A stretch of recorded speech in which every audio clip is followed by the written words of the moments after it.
Hi. As you can see, I'm wearing some really nice jewellery that's been given to me by my 5-year-old daughter. She's made it herself. This one's kind of cutting off a lot of the circulation to my head. It's very hard to breathe. It's been, as you can tell, I mean, I'm not alone. In the last probably couple of months, children everywhere have turned into lunatics. They are looming. It's loom band fever. I don't know where it started or how it's happening, but suddenly parents everywhere are being forced to wear rubber band jewellery. And if it was just one or two, it'd be okay. But, you know, I've got rings, I've got earrings, I've got chokers, I've got all sorts of loomy things to wear with this rubber band creation. And they've gone nuts with it. And it's like they're just loom and loom and loom and loom and loom. I think it's that little kind of, it appeals to the OCD in every little girl, the need to do repetitive, boring work. And it's just like the horrible. And, you know, it's awful, really. But you can't say, oh, that's awful. You got to wear it, you know, for their self-esteem.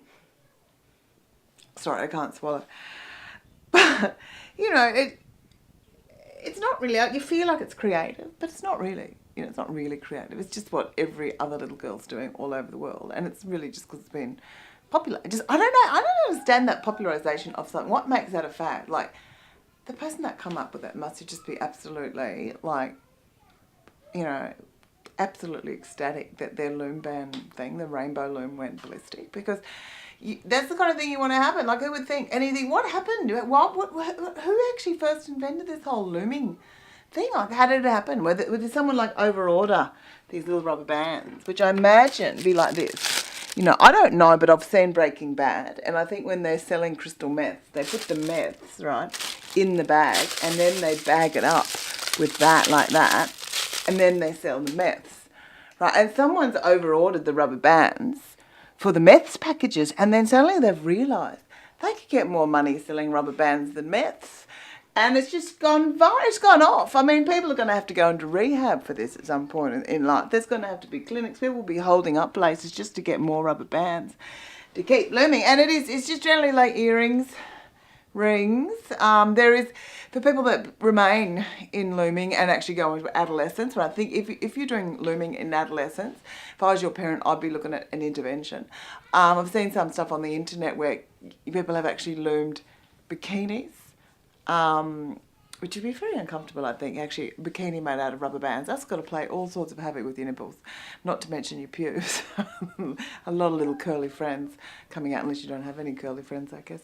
You know, so there are, you know, the loom top, the loom jeans, the loom shoes, the loom thong.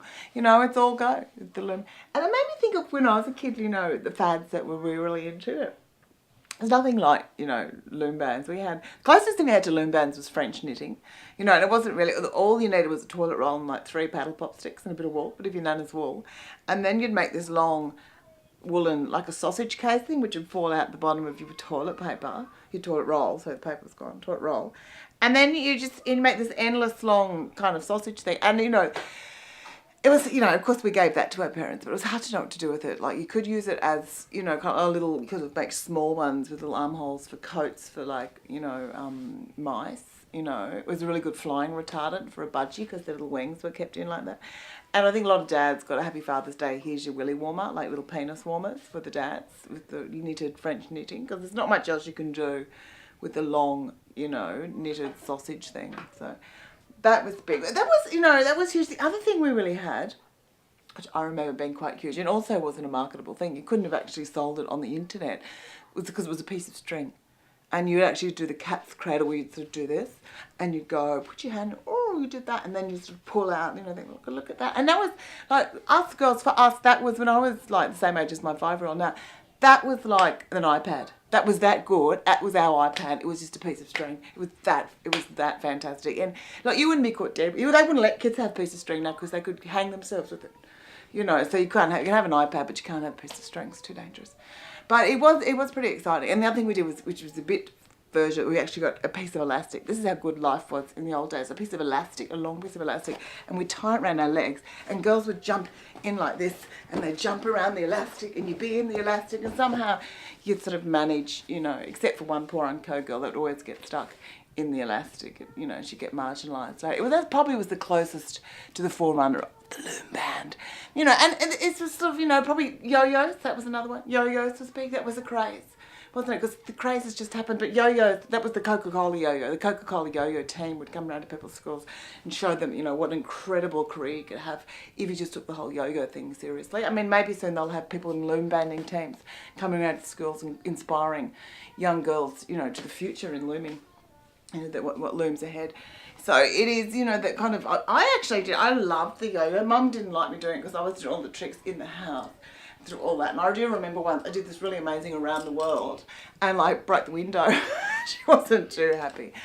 The last straw though was when I actually did the kind of walk the dog and flicked out and hit my brother in the eye, gave him a giant black eye, you know, which is hard for her to explain because, you know, it looks really bad when your 2-year-old's got a giant black eye. Anyway, so I had to yo-yo in the yard, which I sort of went off that for a while, sort of out there, sort of yo-yoing in the dark, in the yard, in a paddock. Eventually, hula hooping, that was the last trend I actually remember doing, was the hula hooping. And I was about 13 by then, and I was hula hooping in the front yard in a bikini. That's when Mum actually forced me inside after the large, you know, as having an adolescent girl in the first kind of, you know, bit of breasts growing in a bikini, gyrating in the front yard. It was a little bit much for some of the farmers and the people walking past. I did have a small audience, which gave me a bit of a taste for performance, actually. So I used to do the hula hooping up at my window, sort of late at night. But anyway, that's it, really. And it's funny, isn't it? I was thinking, you know, the loom thing's got to stop. I'm over it. I mean, I don't want to have to encourage any more of the underwear, any more loom jewellery. It's just got to stop. It's too much. It's funny though, because looming, I imagine, has become, oh, that's so much better, popular because of the internet, isn't it? But when we were kids, with the French knitting and with the, you know, the string, we didn't have the internet. We had to use the old-fashioned version of the internet, which was one girl in a playground showing another girl in the playground, and that girl in the playground would then show another girl, and that girl would go on holidays and stay with another girl, and that girl would show that girl. And somehow, that girl to girl to school to community to community, somehow we managed to make that viral. So it seems like, in a way, as I was thinking back, I went, wow, the internet isn't new at all. It's duplicating something that we've been doing ourselves for forever. So there you go. Oh, that's it. I can't do it. I wish I could come up with something. You know, I keep looking around for stuff like, you know, there has to be something that you can make a lot of money out of like that. Like, who would have thought? Bunch of rubber bands. Bloody hell.